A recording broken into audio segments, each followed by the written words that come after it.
बांके बिहारी जी के निधिवन की सच्ची घटना।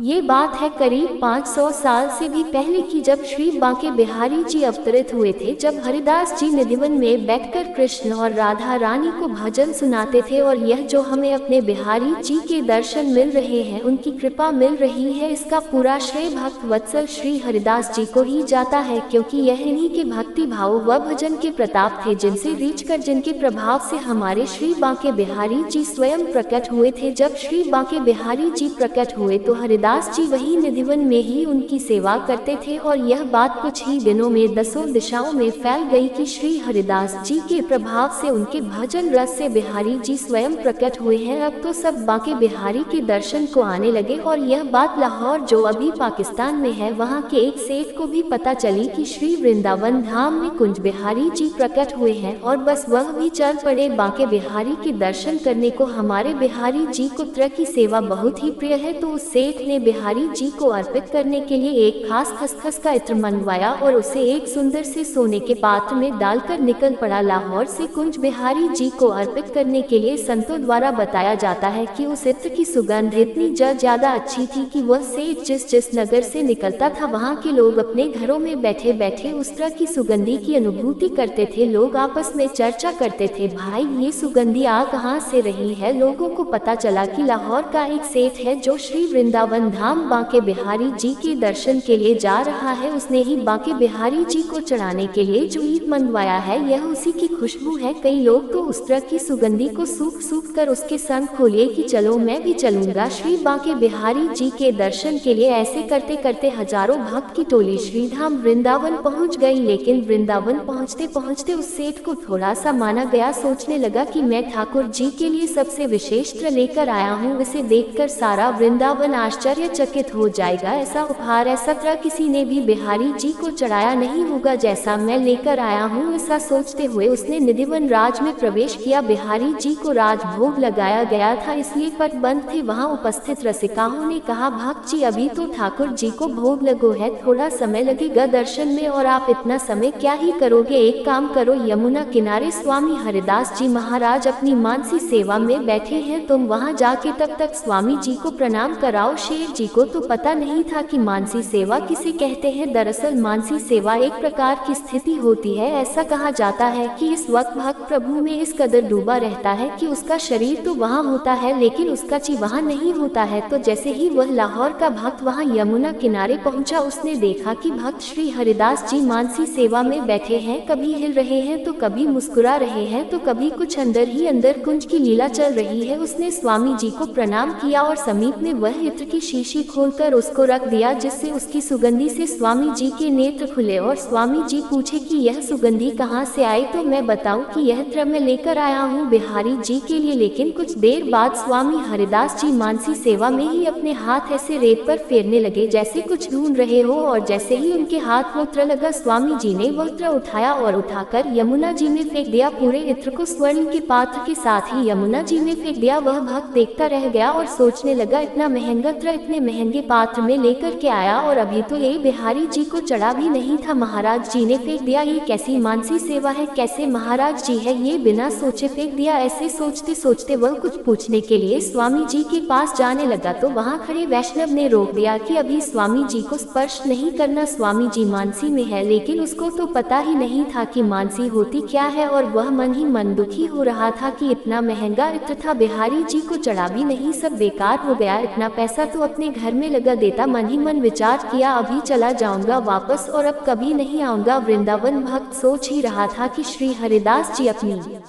मानसी सेवा से बाहर आए। उस भक्त ने उन्हें प्रणाम किया। जब श्री हरिदास जी ने उस भक्त को समीप बैठा देखा तो पूछा, ठाकुर जी के दर्शन किए। भक्त बोला, अभी नहीं, अभी तो राजभोग लगा है। स्वामी श्री हरिदास जी ने कहा, जाओ जल्दी दर्शन करके आओ, पट खुल गए हैं बिहारी जी के। भक्त ने सोचा, अब क्या ही बोलूं महाराज जी से, इधर के बारे में इतने सारे भक्त खड़े हैं, यहाँ मैं जाता हूँ, वहाँ दर्शन करूंगा और वहीं से निकल जाऊंगा, वापस यहाँ आऊंगा ही नहीं। भक्तों संत बताते हैं कि जैसे ही उसने निधिवन राज में प्रवेश किया तो वह आश्चर्यचकित रह गया, क्योंकि निधिवन राज के प्रत्येक लता पुंज पर वह त्र छिड़का हुआ था। जैसे ही वह बिहारी जी के सम्मुख पहुंचा, उसने देखा कि सघन कुंज में बिहारी जी के मुकुट से लेकर पैर के नख तक बिहारी जी के अंगन से वह त्र टपक रहा था। ऐसी लीला, ऐसी कृपा को देखकर उस भक्त की देह में कंपन होने लगा। उसने बिहारी जी को प्रणाम किया और भागा भागा स्वामी श्री हरिदास जी के पास पहुंचा और बोला, भगवान, मैं आपकी लीला समझ नहीं पाया, आपने मेरे त्र को यमुना जी में प्रवाहित कर दिया, तो निधिवन में वह त्र ठाकुर जी को कैसे पहुंचा? वहां की सघन कुंज लताओं पर त्र की बूंदें क्यों है? निधिवन उसी सुगंध से कैसे सुगंधित हो गया? जब त्र आपने यमुना जी में फेंक दिया तो वहां कैसे पहुंचा? मुझे बताए भगवान, नहीं तो ये दास पागल हो जाएगा। भक्त की विनती पर स्वामी श्री हरिदास जी ने अपनी मानसी सेवा को उजागर किया। वैसे तो संत लोग अपनी मानसी सेवा कभी भी उजागर नहीं करते हैं, लेकिन इस भक्त के भाव को देख स्वामी श्री हरिदास जी ने मानसी सेवा उजागर कर दी। स्वामी श्री हरिदास जी बोले, अरे लाला, तुम्हें क्या बताऊं, मानसी में आज श्यामा श्याम जू दोनों होली खेल रहे थे तो मैं तो किशोरी जी के पक्ष में था। मैंने देखा कि लाला ने चोर की पिचकारी मारी राधा रानी को, किशोरी जी तो पूरी की पूरी रंग गई। तो मोसो बोली, सखी सुन, ऐसा चटक रंग लेके आ कि मैं यह कार को और कारो कर दूं। तभी मैं कुछ खोजने को निकलूं कि मुझे कोई चटक रंग मिल जाए, तभी मुझे तेरे द्वारा अर्पित वो इत्र की शीशी मेरे हाथ में आ गई। तो मैंने उसे उठाकर किशोरी जी को दे दिया और किशोरी जी ने श्याम सुंदर पर फेंक दिए, तो वही वह ठाकुर जी को अर्पित हो गई। सेठ जी अभी तो मात्र दर्शन करने आए थे, पर अब तो वह यहीं के होके रह गए। और क्यों ना हो, मुझे कथा कहकर, आपको कथा सुनकर अगर इतना आनंद आया कि आंखों से अश्रु आ गए और रोम रोम पुलकित हो उठा, तो जरा सोचिए कि जिसने अपने द्वारा लाया हुआ त्र ठाकुर जी पर लगा हुआ देखा होगा, उसका तो क्या ही हाल हुआ होगा। कथा अच्छी लगी तो इसे शेयर जरूर करें और बिहारी जी के प्रति भक्त के ऐसे भाव को दूसरों के सामने भी रखें, जिससे वह भी कृतार्थ हो सके। ऐसी ही और भी कथाओं के लिए हमसे जुड़े रहे। मिलेंगे अगली कथा में, तब तक के लिए जय श्री कृष्ण।